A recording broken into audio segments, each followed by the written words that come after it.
acecomiccon Seattle? Do you know who's right over there? The jokes are over. Ladies and gentlemen, Tom Hiddleston!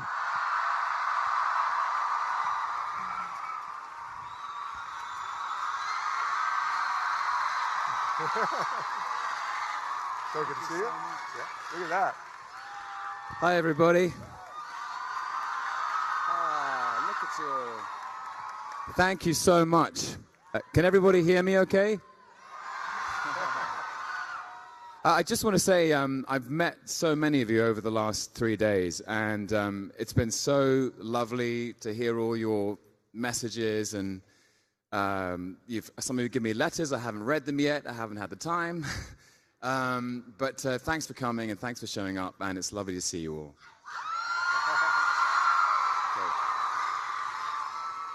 That's pretty great, isn't it? Yeah. You know, one of the things, you guys work so hard on movie sets for many, many months. You meet the crew and the cast, but you don't get to see the fans like this. This is a different experience for you. It's like being Bono. It's always special. I mean, all of us think. By the way, I send apologies from my brother from another mother, Chris Hemsworth, who's hard at work. But we always talk about on the set how these movies don't exist without the audience. And I've been doing this for a while now. And the pleasure, I think, is that the whole Marvel Cinematic Universe feels like a family. And that you guys are as invested in it as much as we are. And this is it's cool. Yeah. It's absolutely. And it's such a tribute to what Kevin Feige and Lou D'Esposito and all the Marvel folks have put together. And for you, dating back to Thor, back when I met you, when you were making the first Thor film, they say that the most important thing in a hero movie is the villain. And how great is it that you could hold the screen, like in the first Avengers movie, there's a lot of heroes in that movie. There's only one bad guy, and he's the best bad guy. Come on. Yeah, I've enjoyed it. It's been a roller coaster, that's for sure. Yeah, and let's talk a little bit about the most recent film. Yeah. It was very hard seeing you expire on the screen. It was a tough moment. But it was a wonderfully acted scene, and there was something very special in it because, as we were talking backstage, you identified yourself for the first time. Yes. So I've known about that scene for 2 years, and I first was I went to see Kevin Feige and Lou D'Esposito at Marvel in May of 2016, and they were actually telling me the story of Ragnarok, and they had concept art and images and a script, and the Russos came in, and I was introduced to them, and all four of them sat me down and said, "So this is how Infinity War begins." And so my whole journey through making Ragnarok, I knew this was coming, and it was so that by the end of Ragnarok, Loki's been accepted as Thor's brother again, as his friend, his ally. And I found it when I came to shoot the scene in Infinity War, I think it's very powerful that he calls himself an Odin son. And that closes the whole journey of Loki and what we were trying to do. Kenneth Branagh, with Ken Branagh introduced these two characters as two princes in Asgard, both of whom were born to be together in a way. And in that film, he finds out he's not an Odin son by birth. But the fact that he looks his brother in the eye and says, "I'm an Odin son," is a huge journey of redemption and catharsis. And so it's a powerful scene. I knew that actually the scene was instructive and important in the film because it sets the stakes up emotionally. It sets the stakes up dramatically. You know that Thanos is someone who's more dangerous than anyone we've seen before. And the Russos, and we knew it was going to be a heavy scene to start with, but I think it brings you straight into the story, and you're invested from the get-go.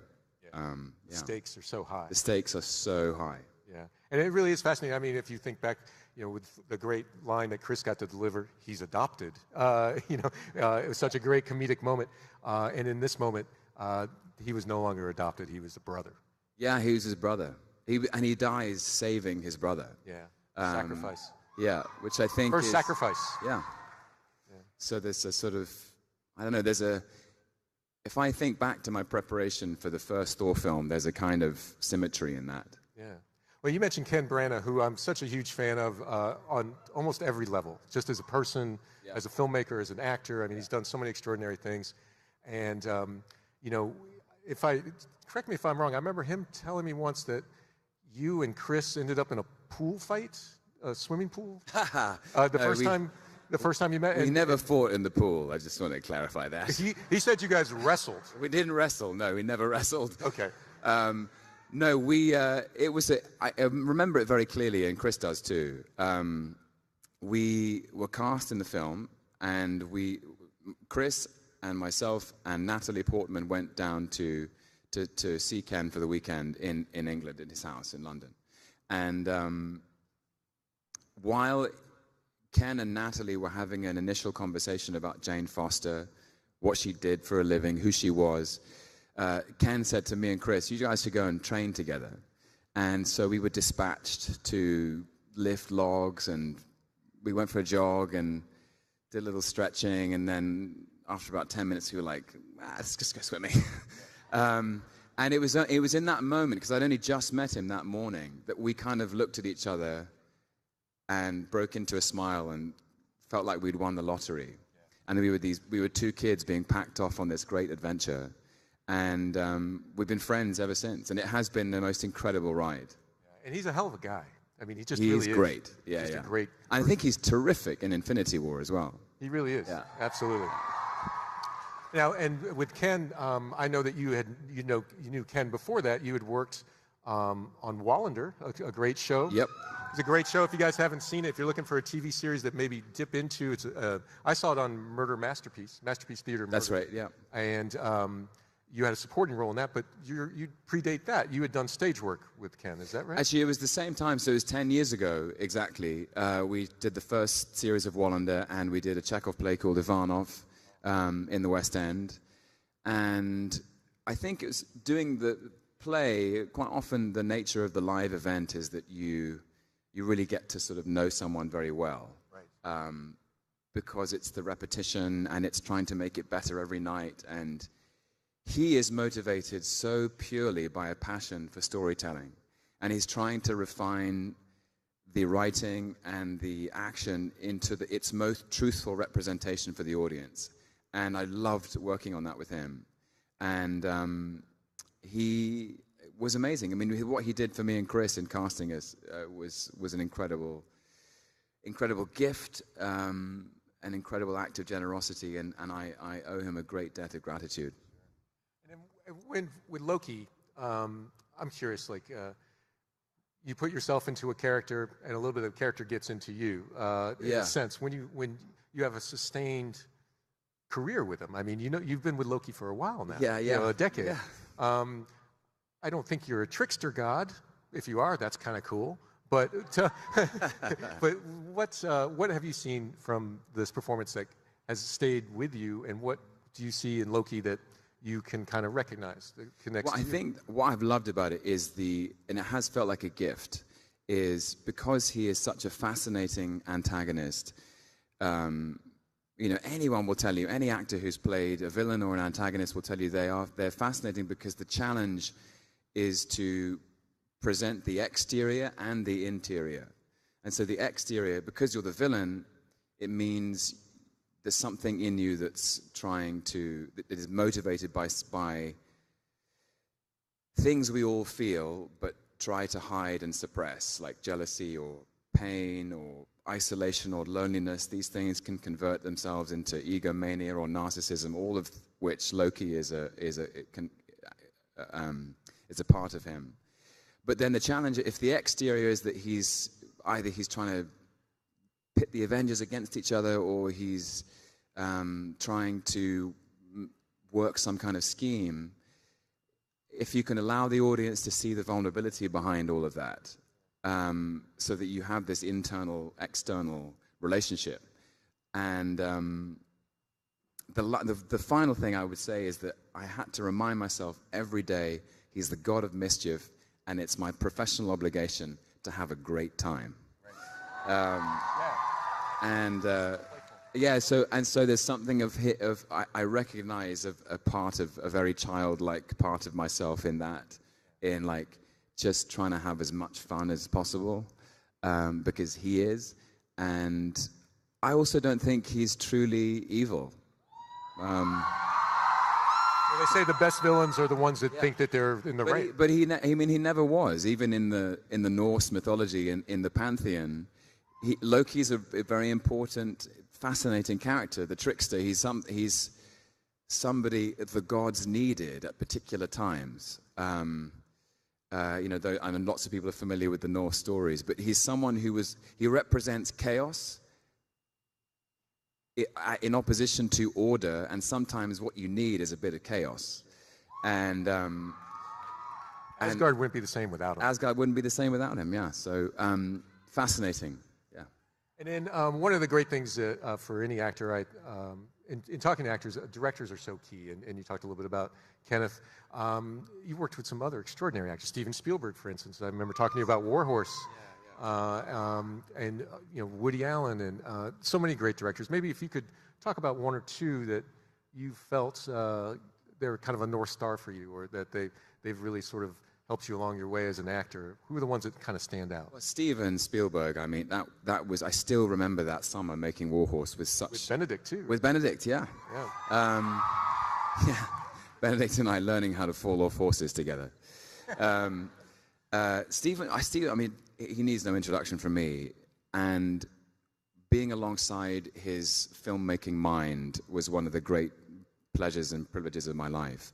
He's so detailed, and I think the thing that I suppose unites him and Guillermo del Toro or Kenneth Branagh or Susanna Bier is they have this passion for the detail, and that they understand that the magic of filmmaking is in the detail. Whether it's about something inside the frame, something inside the character, something in the story, they're all prepared enough to lead, but also flexible enough to know that if something isn't right, if the piece of the set isn't right, if a shot isn't right, if a line doesn't feel truthful, they will be flexible enough and agile enough and intelligent enough to change their minds and chase it. And so I've learned a lot from that thing of being prepared, but also being flexible and agile, to be like, does this feel true? Just to be around their passion is infectious, I think. Yeah, and Steven, like, he won't even start a film until the script is completely locked, and that's so different than a lot of Hollywood's approach these days. A lot of, movies, one of the Men in Black movies, they didn't know how the movie was going to end, and they started filming. Yeah. But like Steven, and that preparation allows him to be nimble in the moment, right? Yeah, I also think Steven, he just is a master. Yeah. And I don't use that word lightly. And so generous. So generous, but I think you see his generosity in his work. Yeah. You can't watch a Spielberg film and not feel his innate warmth coming from the story. Yeah, there's nothing cold there. No, he's a very, very warm-hearted person. So, and then is there another director you would point to? I know Ragnarok was an amazing experience. Yeah, Ragnarok was great. I mean, it's just being next to Taika Waititi for a day is... Seems like a character. He's fantastic. He's great, and so free and so fun. And he, in a way, he just put a lot of new bells and whistles on everything, and brought his own particular sense of humor to it, and made it so fun, and really embraced all the Jack Kirby stuff, and wanted to make it colorful and lighthearted and silly in a way. Flash Gordon film, it feels like that sometimes. Yeah, I mean, I remember reading the scene when Loki turns up in the, whatever it is, the Sanctorum in Doctor Strange's house. And, I've been falling for 30 minutes. It's just a very kind of this very sort of Taika read on a situation. Who else? I mean, in fact, I've worked with some great directors. I worked for Jim Jarmusch, who I think is a Amazing talent. true artist. And a true singular talent. Yeah. His films look different than anybody else's. And also Susanna Bier, who directed The Night Manager. Unbelievable, very, very honest and intelligent Danish director. And she, she was interesting because she took something.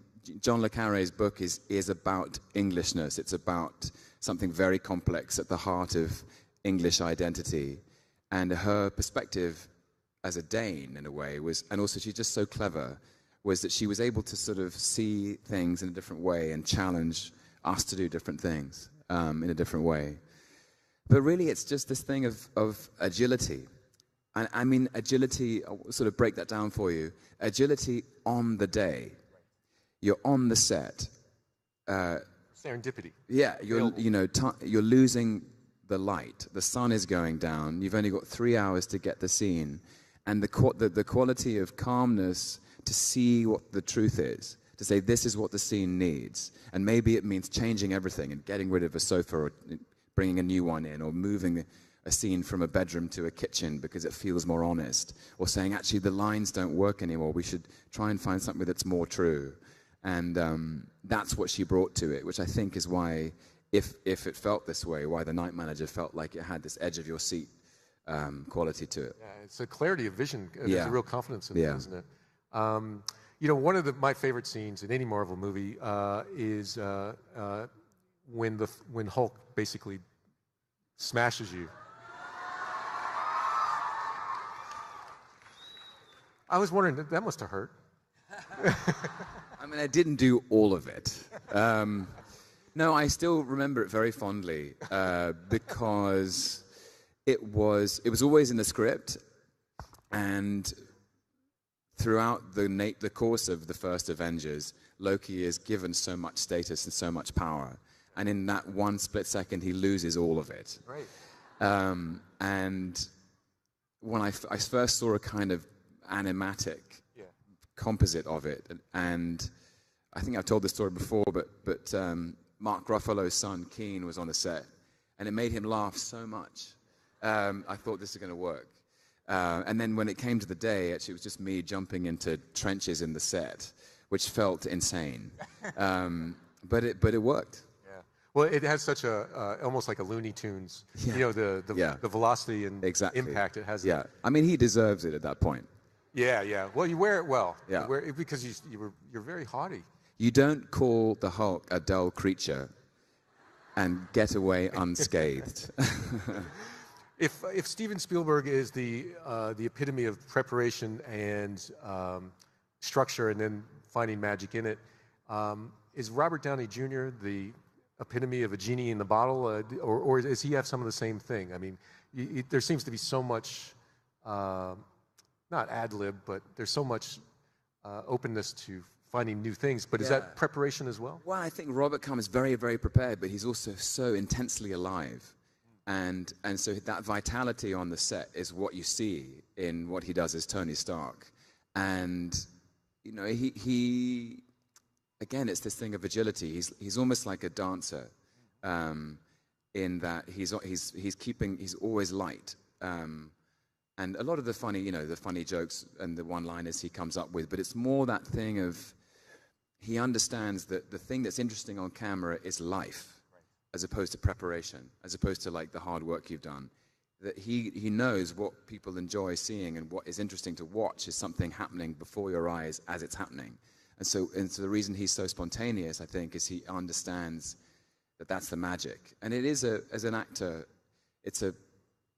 you need a mixture of freedom and discipline to be able to do that. And I think Robert has got, if I can say this, got better and better and better as Tony Stark. He was amazing the first time, but he is the elder statesman of this MCU, and none of us would be here without him. And the performances have got incredibly emotional, I think, and vulnerable. And you start to see that he feels sometimes overwhelmed by the things he has to take on, and you really read that. And that's the secret sauce in Marvel films in general.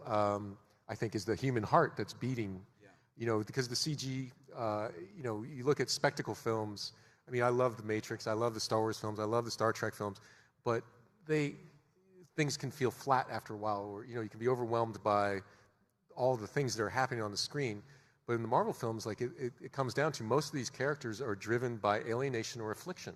Yeah. They didn't choose to be heroes, yeah. Or if they are a hero, they don't wear it well, or they're a guy that's everybody he knows has died 30 years earlier, or a kid that got bit by a bug, or a guy is the ultimate rageaholic. They're not necessarily golden ideals, and I think that's the reason that everybody's here. I think that is because we care about that. Well, I think that comes from Kevin Feige. I think he innately understands that what is the most compelling, the center of these films is human drama. And sometimes it's comedy, but it all comes from the humanity of the people you're watching. And they're some of the guys I've worked with and the way they've actually pushed the form of visual effects is dazzling. You work with some people, time and time again. Like I worked with some visual effects artists on Ragnarok who I'd worked with on the first Thor film, and they had taken their own work on by so many leaps and bounds because they'd been allowed to, because there was the material to work on. But Kevin always insists that they can't do anything unless there's humanity at the center of the frame. And I think that's why Marvel has kind of got this secret ingredient in a way, is that they understand that humanity is the thing that connects all of us. That's why you're all here, I think. Certainly why I'm here. It's kind of a silly question, maybe, but if Loki had a Walkman or a playlist, what kind of music do you think Loki would be? I mean, when you're getting into performance, is there a soundtrack in your head? It's a silly question. I'm not sure if there's an answer. I don't know. I mean, I've listened to different things over the years. It honestly, it depends on what I'm listening to. I'm not that disciplined about Loki's music, but what was that? We have a Shakira on the left. Eminem? Could have been, I don't know. I mean, it's something with a tempo, something that's something upbeat, something light. Could have been that too. We have a Will Smith from the center. Getting jiggy with it? I don't know.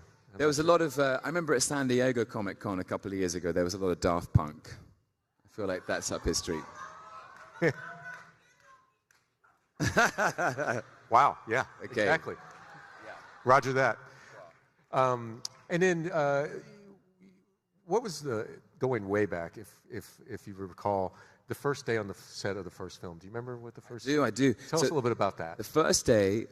My first day ever as Loki was with Chris as Thor, and we were on Jotunheim in that film, and we were playing the scene with Colm Feore as Laufey, the confrontation with Laufey, where Laufey is dismissive of Thor's arrogance and hubris, and Loki gets a sense that this is a fight they might not win, and maybe they shouldn't be here. And he's trying to encourage his brother to think before he acts. But they also feel very together, very connected, that they are two halves of the same whole. And yeah, day one. And it's exciting to look back on it, actually, because the first shot of the two of Chris and the first shot of me was the same shot. It was a two-shot from Colm's perspective as we were looking up at the first, he's the king of the frost giants. And this is obviously before Loki discovers the truth of his lineage, but he still has some sense that something isn't quite right.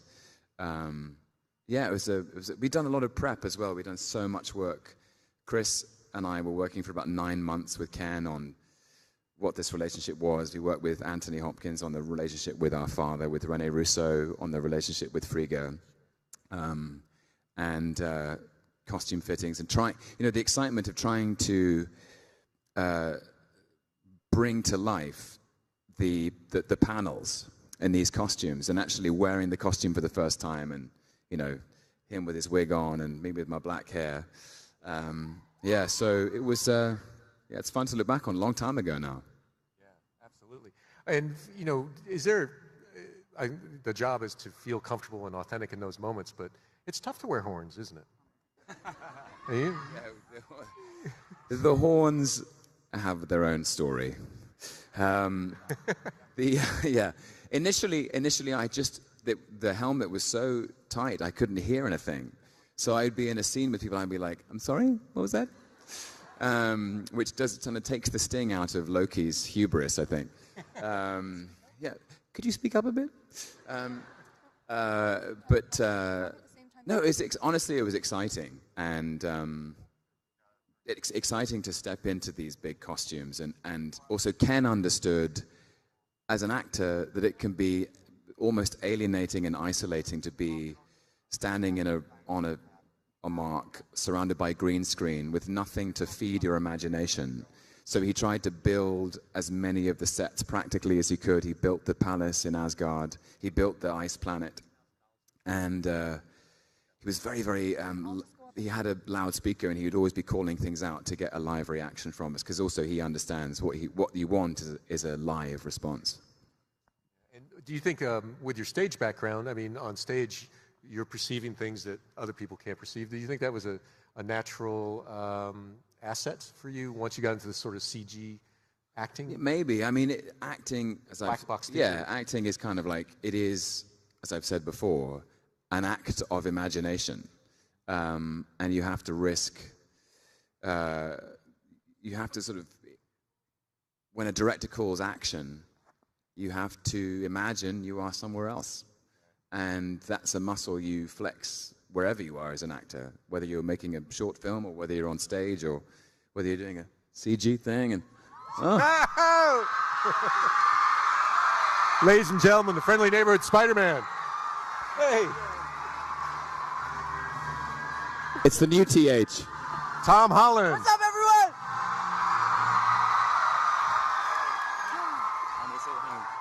Hello, Tom. What you have now is what's known as TH squared. We got Tom and Tom. So I just finished my day, and I saw you on stage, so I thought I'd come and join you. Thanks, buddy. You're just glad Anthony Mackie's not here. Yeah. He got so much grief last night. No, it was all fun and games. It got a little bit hairy at one point, but it was all fun and games. So it's all good.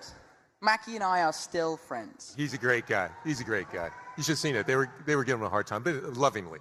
Oh, this is a thing this goes way back, right? To Civil War? It goes way back. I don't know where it came from. And it was funny because the first time I ever saw any Mackie and Sebastian hate towards me, I thought it was real. Oh, no. Because I just saw like a tweet like, Sebastian Stan and Anthony Mackie roast Tom Holland. I was like, what have I done? But it's a joke. We're all friends, really, so don't worry about it. Oh, he's a prince. He's a good guy. He's a great guy. Super talented. So how was your day, Tom? My day was great. My day meeting all you guys was lovely. It's been really fun. It's been a really great con. Yeah. That's fantastic. And we were talking a little earlier about the esprit de corps of the Marvel Universe and the cast. And I've been lucky enough to be on 4 Marvel sets. Ooh. And it's real. Like, it's not something that people just say for the press release. I mean, there seems to be a real togetherness. And I guess that speaks again to Kevin Feige and the directors and stuff. Is that true? Do you feel that way? Well, the Spider-Man stuff isn't real. Yeah, I can't actually swing from building to building. I'd love to be able to do that.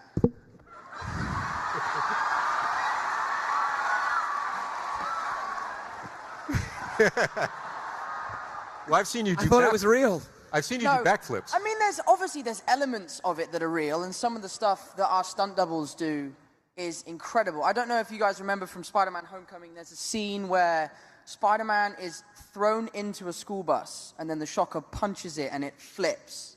Now, my stunt double, Dave, who we call Crash Dummy Dave, because he was just so tough, literally stood inside of a school bus, no pads on, nothing, and they just flipped it.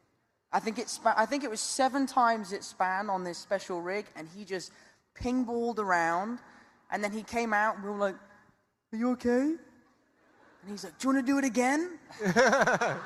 That's your funeral, dude. Go ahead. No, I was saying the friendships are real, not the special. Friendships are real. The esprit de corps. Right, yeah, they're super real. Super. Everyone's great friends, you know. I mean, these guys have been there since the beginning. So there's this sort of foundation, this family that was sort of started, was built, and then the family tree is just growing and growing and growing. Yeah. So I'm like the grandchild. Yeah. And you're like the grandfather. Oh, that's nice. I'll take it. Tom, what do you think is, villains are so key. If you look at the history of film, we look at Darth Vader, we look at Terminator, all the villains are who we remember in movies, the Joker. What do you think is so great about Loki? Why is it that Loki's been able to hold Everything. so much? Do you know, I was saying this to Tom the other day. We were on the same flight out here. I don't think there is a villain out there that is as beloved as Loki. You know? I mean, Darth Vader wouldn't give as good an interview, would he? He's not fun. It'd be so boring. He's not fun at all, and that asthma thing. Yeah. It's distracting. Take away the mic. But no, I think Loki, you know, has had such a, of all the characters, maybe one of the most interesting arcs because his arc changes so quickly. Yeah, yeah. You know, you never know. Even I didn't know. Well, I know I don't know a lot. I didn't know either. But no, it's an amazing character that's evolved so much through the years. And, I mean, your scene in Avengers, man, that really got me big time. It was a sad one. He didn't want to go.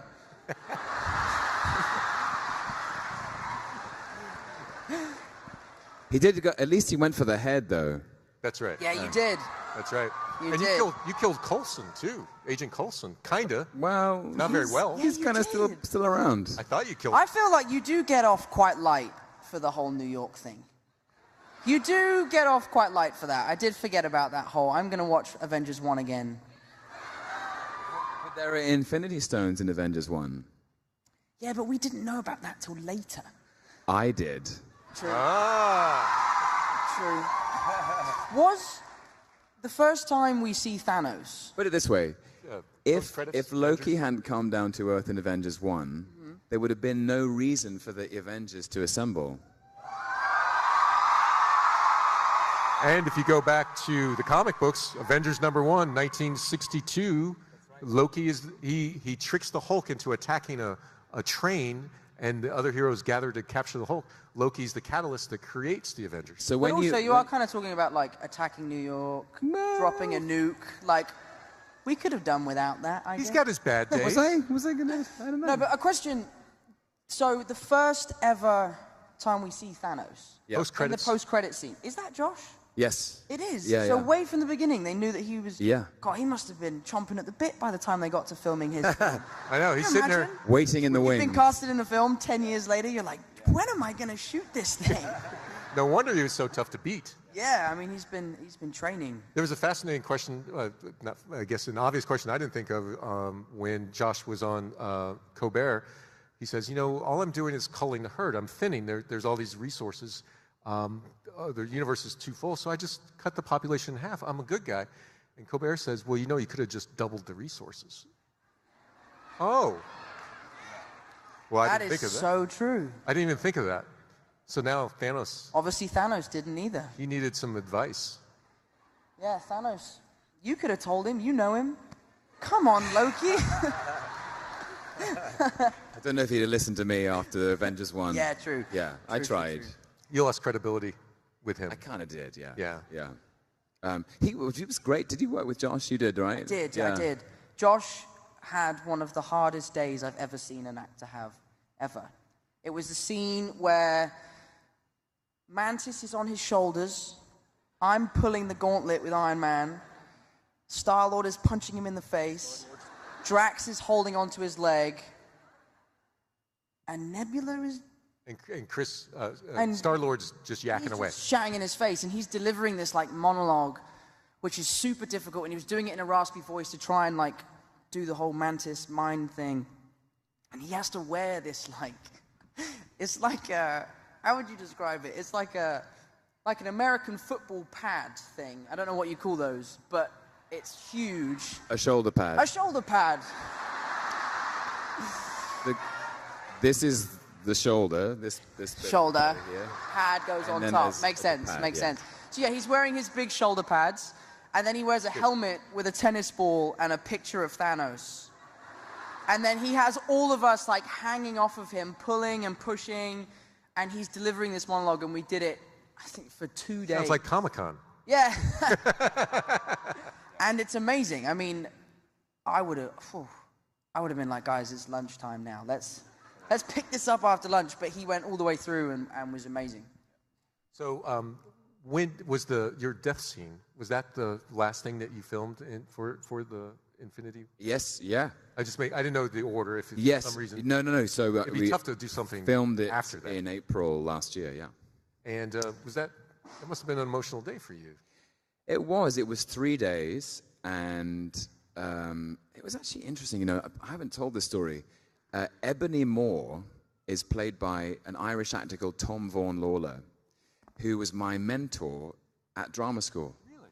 No way. And Rada, yeah. And it was, I'd never worked with him. And there we were on the set, and I was like, hey, Tom, how's it going? And he was like, oh, you've been doing this for much longer than I have. But I also thought he was great in the film. He was so good. And there was a really nice moment of working with him again. And Josh Brolin was having the time of his life, sincerely. It seems like he has a lot of joy in his He was performance. really enjoying it. He was enjoying the freedom. He loved working with the visual effects department and the motion capture. You know, because he did lots of tests before he shot, and I was feeding off his enthusiasm, and the Russos were incredibly generous because they knew this was the opening of their film, and they also knew the emotional weight of it, and both of them were like, "Oof, this is a big scene," and it did feel once we started, it went very quickly, and it felt kind of. It was a big day. Yeah. It's a big day. 10 years, man. 10 years. This guy. Crazy, man. The moment itself was really emotional. Like the Russos came up and they were like, respect. Yeah. Those guys are so nice. They're nice. amazing. What they've done. I mean, Unbelievably nice. I remember seeing The Winter Soldier. Extraordinary. Unbelievable. So awesome. Yeah, I was shooting Crimson Peak in Toronto, and I went to see. And I went to see Winter Soldier on its opening weekend, having obviously been in these movies, and I thought, wow, they've taken it on and developed it and expanded the universe, and there's more characters I care about.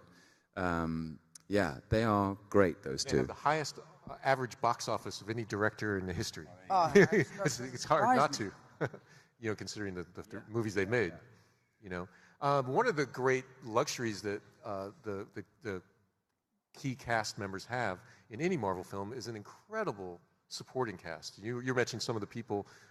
I mean, if you go back to Iron Man, people forget Jeff Bridges was in that. I mean, there's great. Oh, I don't. Yeah, I mean, he's fantastic, but you don't hear about that. You don't necessarily think about that. I mean, Anthony Hopkins, you mentioned. Rene Russo and Thor. Skarsgård. I mean, so many people. Yeah. Same with Spider-Man. Michael Keaton. Michael Keaton, right at the top of the list.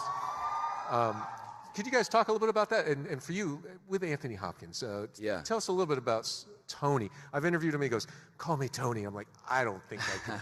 I don't think I could do that. I think I could, Sir Tony. Yeah. Maybe Sir Anthony, Sir, but. Well, I mean, growing up, he was one of my acting heroes. But yeah, particularly The Remains of the Day was a big. I loved that film, growing up, and he is a. Everything okay? Watch this. I was just waving at someone. Just- Sorry. Point to any part of the room. Watch this. Point to any part of the room. Yeah. That's cool. Did anyone watch England this morning? It's coming home. It's coming home. It's coming home. We were up this morning watching it together. Yeah. We were watching it in our pajamas, watching England together, like this on an iPad. Yep, that's how it went. But with Anthony Hopkins, Sorry, yes. No. With Reigns of the Day, that has one of the greatest scenes I've ever seen an actor do. When Emma Thompson finds his book of poetry. Yeah, it's stunning. Interior. Yeah. Without saying a word. Yeah. I mean, it's one of the most compelling things I've ever seen. And he manages to convey the depth of, is it Mr. Stevens, of that man's interior life without demonstrating or explaining anything. And he's one of the great actors alive and still working today. We all, working on that film, from Kevin Feige, Ken Branagh, Chris Hemsworth, Natalie, and myself, we felt lucky to be in his company. And one of the great pleasures was watching, he'd never worked with Ken had never worked with him. They were both standing in great admiration of each other and watching them talk about their careers and hearing Tony's respect for Ken and all the things that he's done. And then, I think actually, you mentioned Stellan Skarsgård. I think, he brought so much to that first film and the second one. Absolutely.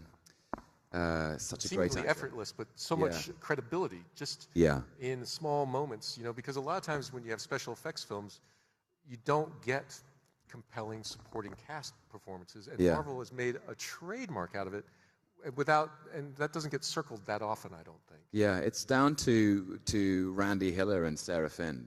They're brilliant casting directors. And they're as much a part of the achievement of all of this as anyone else. Yeah.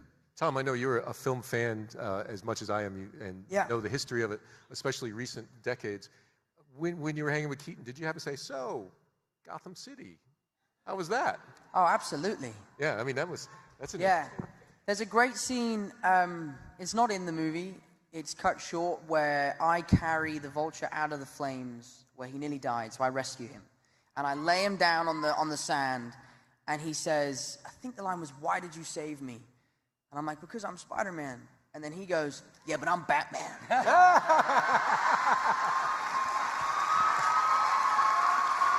That's cool.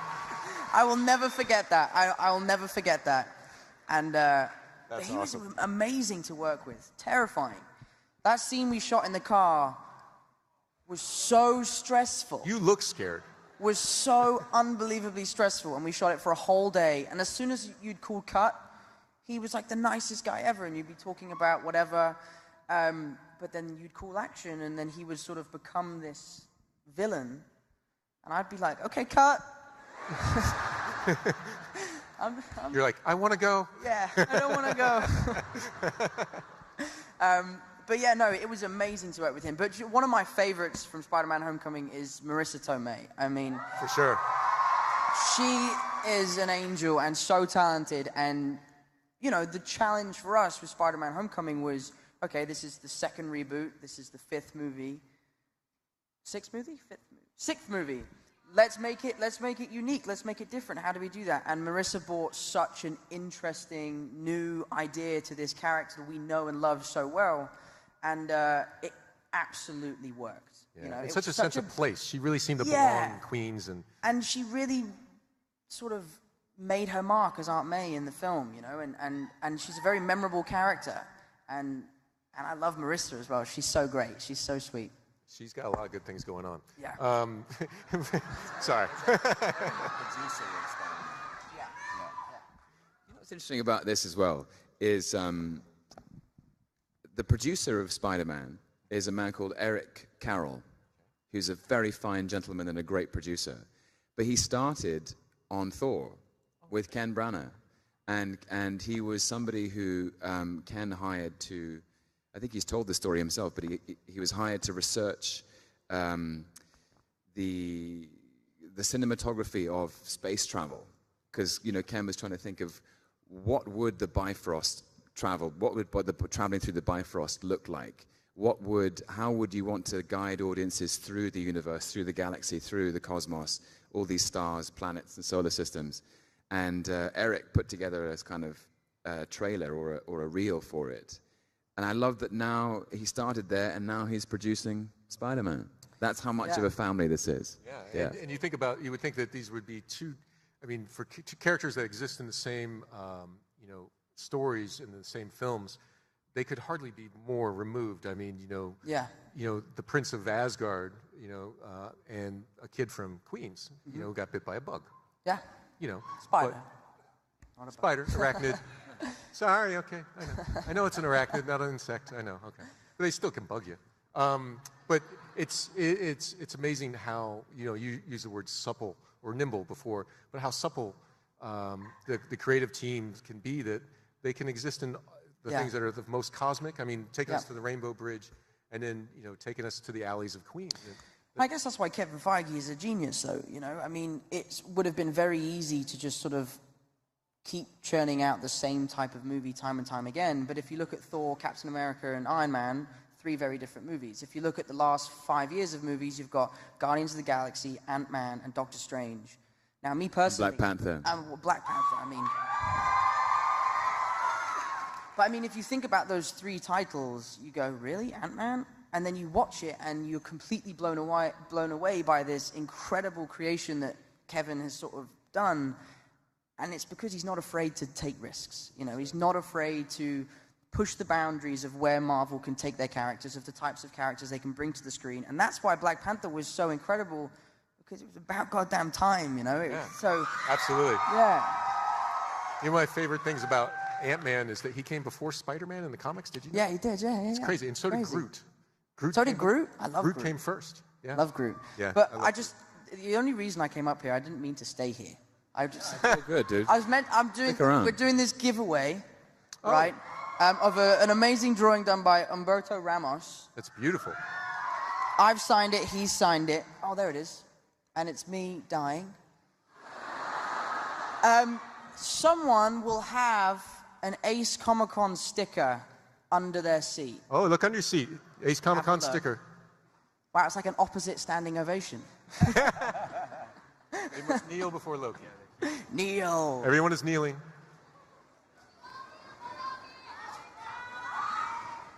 Chewing gum doesn't count. Thank you. Hey, got guys. it? Oh, he has it. Come on up.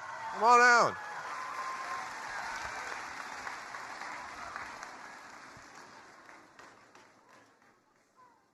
I'll never get used to being on stage like this. Isn't it great? Do you know, sometimes when I'm working and I get really tired, I have anxiety dreams that I wake up in this scenario. I'm like, hi. Hello, sir. Thank you very much. Congratulations. Here, come this way. He sure is friendly. Yeah. Friendly neighborhood Spider-Man. Friendly neighborhood Spider-Man. Here you go.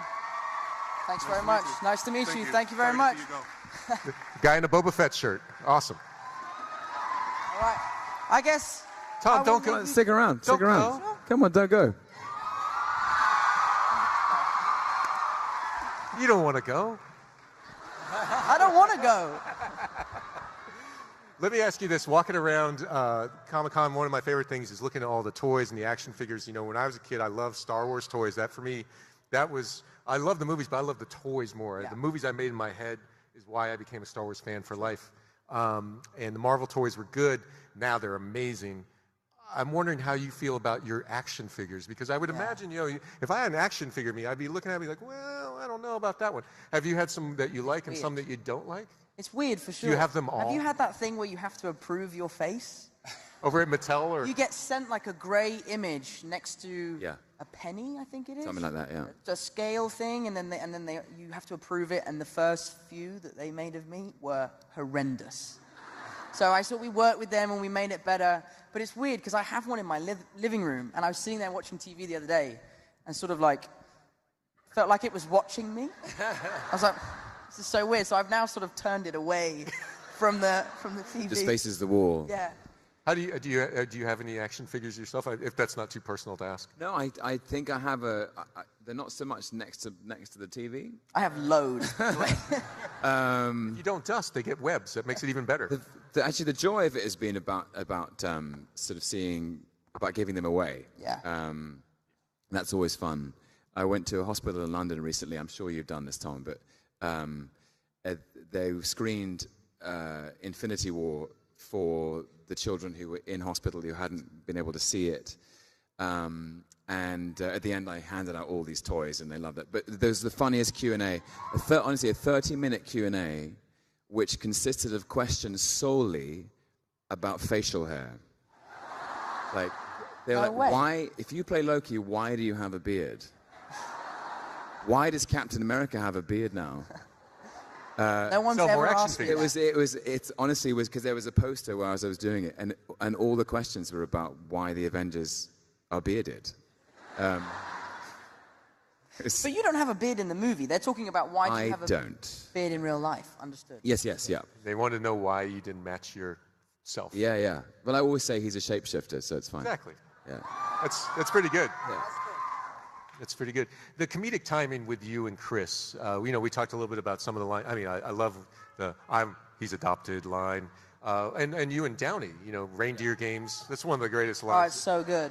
I don't know if that was an ad lib or if that was in the script, the reindeer games. I think it was an ad lib, yeah. A lot of it was in the script. But, Chris is a great comedian. Yeah, and I don't think that people perceive that immediately, but he certainly made a trademark out of it because he does really good. He's always made me laugh. Yeah. Honestly, he's so funny. He's always been funny. Yeah. He's a man who has it all. I think he looks like he does, and he's funny. It's not fair. Yeah. But I think people forget the biggest laugh for me in the first film is he walks into a pet store and says, "I need a horse." Yes. Yeah. I need a horse. It's fantastic. And then the guy in the pet store says, "We've only got rabbits and birds and cats," and he says something. Well, give me one of those large enough to ride. Or when he throws the coffee mug down and demands another. Chris has got funny bones. Yeah. And he's just very playful. The energy on set's very playful. So we've always had a good time doing that. And Tom, you made In the Heart of the Sea, based on a great book about the true story that inspired Moby Dick, inspired Herman Melville to write Moby Dick. And that must have been an arduous shoot on the water. And yeah, that one wasn't as fun because we were all on this crazy diet, there's losing not a lot weight. of laughter. Yeah, and the beginning of the film, we were all sort of requested to bulk up, which we all really enjoyed. And then, there was this really funny moment. We had a trainer, a great guy called David Kingsbury, who was training 21 of us for this film. And a few of the guys who were in the film were real sailors that they'd employed to sort of help us look like real sailors. And there was this one lovely guy, Italian guy called Luca, who was a shorter bloke, wasn't particularly in great shape. And we were training every day, training. And Luca goes to the trainer, he's like, "Why am I doing this?" And the trainer's like, "Because I want you to look like a real sailor, I want you to look really ripped." And he was like, "But I'm a sailor." And then Hemsworth comes in, and then takes off his Hemsworth shirt. comes in, and everyone puts their shirts back on and leaves the gym. It can be a bit much, but he's just a lovely guy. As we were saying Super before. lovely guy. Super lovely guy. Yeah, and then Ron Howard directed that. It must have been a great experience for you as well. Did anyone see Solo? Solo was hands down my favorite Star Wars movie. I thought it was just so unique, so different from any of the other previous movies, and I was just talking to Paul about it before I came out, and it was such a cool way to take that franchise, Well, and one of the great things that you can see, one of the issues that anything in the Star Wars universe has is if it varies off the tradition, it doesn't live up to the tradition or even echo it, people get very kind of tense, to say the least. But again, with Marvel, there's been there's been more Marvel movies than there are Star Wars movies at this point, and they're defined by how different they are, which gives them a lot of room, because if you do the cookie cutter thing, after a while, it can kind of, if you're outside that cookie cutter, you're on the oven floor. Yeah. That doesn't go so well. Yeah. So, for you, one of the others, Kong Skull Island, what was that experience like? We haven't talked about that. It was the most extraordinary thing about that film was going to all the places we went. Was shooting in Vietnam, shooting in Australia, shooting in Hawaii. I'll never forget being taken up in a helicopter with no doors and flying out over the Pacific and back over Kahlua Valley where they shot the first Jurassic Park. Wow. And it was just I thought this beats working for a living. It was a great day. Yeah. How did you do the sword fighting sequence where you're like slicing those? Was there anything there, or was that because sometimes there was nothing there? Yeah, because that's what I feel like an idiot when I do stuff like that. You Oh, know, I it looks felt like an cool in the idiot. movie, but when you just... Yeah, I think I learned the choreography like on the was so Sunday, cool. and we shot it on the Monday. So cool. Yeah, it was cool. Yeah, really, really cool. You know what, guys? I have to tell you, this has been such an extraordinary weekend, and Seattle's been such a great town to visit. This is such a magical moment for the Marvel Universe. There's so many things coming together. The film that just came out was so extraordinary. And to sit here up here with you two guys, it's just been such a treat. I wanted to tell you both how great you've done. What's happening? And something's happening. And Everyone okay? I just want to tell you both, thank you very much.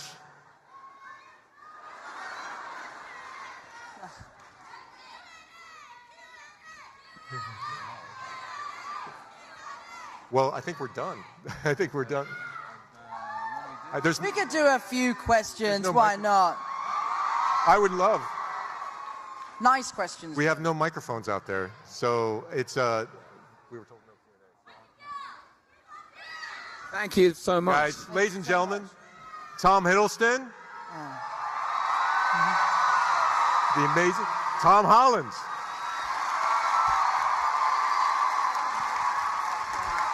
Hey guys, listen, thank you so much for this weekend. It's been amazing. Meeting you all is always a pleasure, and we'll see you in the next one. Right behind you. Guys, thank you so much. I think we're going to try and take a big group picture now.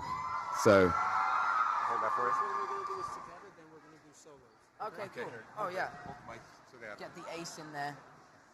Let me pull my trousers up.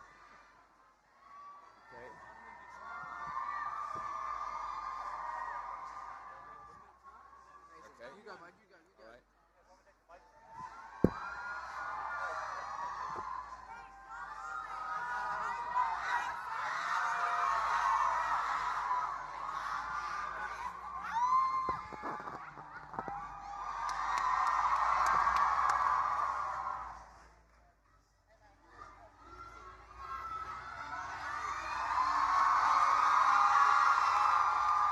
thanks everybody.